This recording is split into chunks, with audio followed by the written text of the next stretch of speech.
So I very avidly continued to read this book, and it was a call where Our Lady was saying we have gotten too far from God. We need to come back to her Son. We need to return to the church, return to prayer, return to confession, return to humility, and all of this pride and ego in our business world. We need to shift our priorities, and it spoke right to me. So, all of a sudden, I started drastically trying to change my everyday life and the way I went about things. And I started to decide I wanted to learn a lot more about this lady referred to as the Virgin Mary, because until that point in time, the only time I ever thought of her or heard of her was at Christmas in connection with the Annunciation and Nativity scenes. So I can be fairly rabid when I get after something. So I started buying every book I could find about Lourdes and Fatima and reported apparitions and Medjugorje and so forth. So I could go on and on, but the long and short of it is, within about a year, I realized in my heart the only way out of this trap I was in, with all of the work and the requirements, and not being that present father and husband, but that traveling lawyer, that I was going to have to just leave that law firm and find something else to do. And I had some doors open here at the University of Texas, and I thought I was going to end up teaching business law at the university. So I figured I probably ought to wait till I know that I have that position. But something in my heart was saying, no, you need to go ahead and make the shift. And, you know, in the Old Testament, one of the early tests that a person's given in the Old Testament is when Abraham is asked to sacrifice his son Isaac by tying him up, and literally Abraham is lifting the knife, and that's when the angel intervenes and says, no, no, no. God just wanted to see if you would truly do what he asked you to do. And so I think I had a similar test, because I had to go into the managing partner of that law firm, and this law firm was my life, and say, I've decided in the next 30 days I'm going to leave the firm. And so then I got the embarrassing question, what are you going to do? What have you lined up? And I had to say, well, I don't really have it lined up yet. And I looked like an idiot, but I just felt it was the thing to do. Well, God taught me, because the managing partner said, well, you know, if you're going to Austin and you think you're going to teach, we've decided we're going to open an office in Austin, a little branch office. So would you agree to work there at part-time, full-time, whatever you want, you know, while you get into teaching and so forth? And so I said, absolutely. So within a month or two I was here. I helped open an Austin office. But from then on, I was able to control my hours and my schedule. And I can tell you now, and I said, Emily just got back from Baylor today, I've got that kind of relationship now between a father and a daughter that you treasure. And I never miss the dance performance. I never miss the soccer game. And I don't look back with any regret. And I guarantee you, if I hadn't made some radical changes, when she showed up today, we might not have had that relationship, and I might have spent a lot of time regretting what I missed all of those years. I was asked about 2 years later, Debbie and I, by the way, I decided we need to start going to church, so we picked the church closest to our home in Houston, which was a great way to decide on the church. But it was an Episcopal church, which isn't a bad transition to Catholicism. And then we came to Austin, and we're active downtown in St. David's.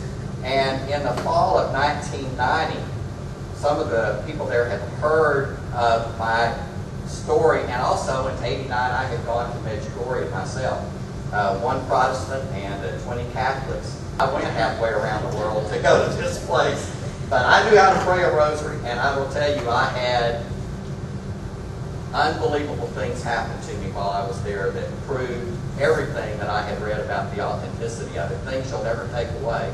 Probably the most pronounced, other than physical things, were I came back with two things I knew. One thing I knew was, yeah, you're going to teach in Austin, but not at business law like you were thinking. You're going to teach for me and my son. That's Our Lady speaking. And I have been honored over the years to give a lot of talks. Lesser and lesser each year. In fact, I haven't spoken. I spoke in October and November about particular issues, but insofar as an RCIA class and a general overview, I haven't done it since I was here a year ago. So that's why I'm kind of happy to do that again. The other thing I knew, and remember, I'm an attorney, that I was going to use my background and experience as an attorney to do her son's work. And I'm not begrudging lawyers, but a lot of things that lawyers have to do with lawsuits and everything else it's hard to rationalize that with what you read in Scripture.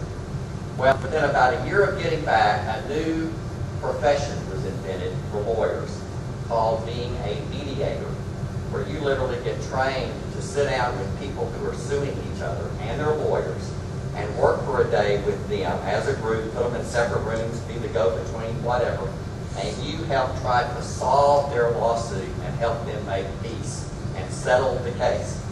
And so I left my law firm in 1990, and I went out on my own, the first person in Austin to say, I'm a mediator. It was brand new, and I've been mediating for 15 years and had a lot of success at it. And I know I've brought peace to a lot of people, so I kind of view myself now in what I do as a profession as a peacemaker. And that was something I was told in Medjugorje I would do something to fulfill her son's will for me. And I feel like I do it. So, in any event, I was asked to give a talk at St. David's Episcopal Church. This was hard. These are professionals downtown who I mediate for. All right, I knew the word would spread in the legal community that this guy's a kook or whatever, but I gutted it up and I gave that talk. Well, I'm not embarrassed for a second, and it had such an impact. And this was at kind of the general, between the services on Sunday, they have adult education, is where I gave the talk. That some of the parishioners approached the rector and asked if they could start a spin-off class and asked me to just teach about Our Lady to these Episcopalians. And so the rector said yes, but he was afraid what to name it, because this is a Protestant church. So they decided to name it the Tom Collins class, right? And for all of some of you are old enough to know Tom Collins is a drink. So a lot of people kind of went in there thinking that's where Episcopalians went to have a drink. Drink Tom Collins. By the way, the best joke on my name, since I'm an attorney and also a drink, somebody once said, that's a good name for a member of the bar. So in any event, out of that talk came a class. Into that class came the managing partner of my law firm, who I had told us to in Houston, who had since moved to Austin and had become a federal bankruptcy judge. So I had he and his wife, I had a surgeon and his wife, and some others. And over the next 2 or 3 years, we had 20 to 30 people in this class. We prayed the rosary. We talked about her role in Scripture. We talked about the various apparitions. And ultimately, about 10, including the managing partner and his wife, the surgeon and his wife, and others, all converted to Catholicism. And the managing partner, who I woke up that day when I announced I'm leaving the firm and started to explain some of this to, he's now a deacon in the Catholic Church. You see? So you can see how God works and how He works through Our Lady. And all I was a little bit of a tool and a messenger. All right? That's all I was. So when I look back, when I was told, don't worry, Tom, everything will be okay, guess what? It ended up happening, because now being self-employed, I can control my schedule. What I do for a living is very easy for me to square with what I read in Scripture. I'm able to teach, but it's to teach about Our Lady and about her Son. So all of these things, and I got to be what I consider to be a much better father and a much better husband to this day.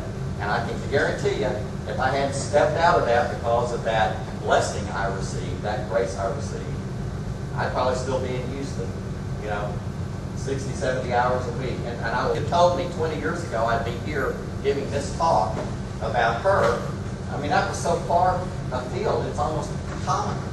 But that's what happens, and that's where we end up. So that's almost so quick, it doesn't even do it justice. And y'all are probably having lots of questions. But in any event, that's kind of an overview of how I get it. Okay?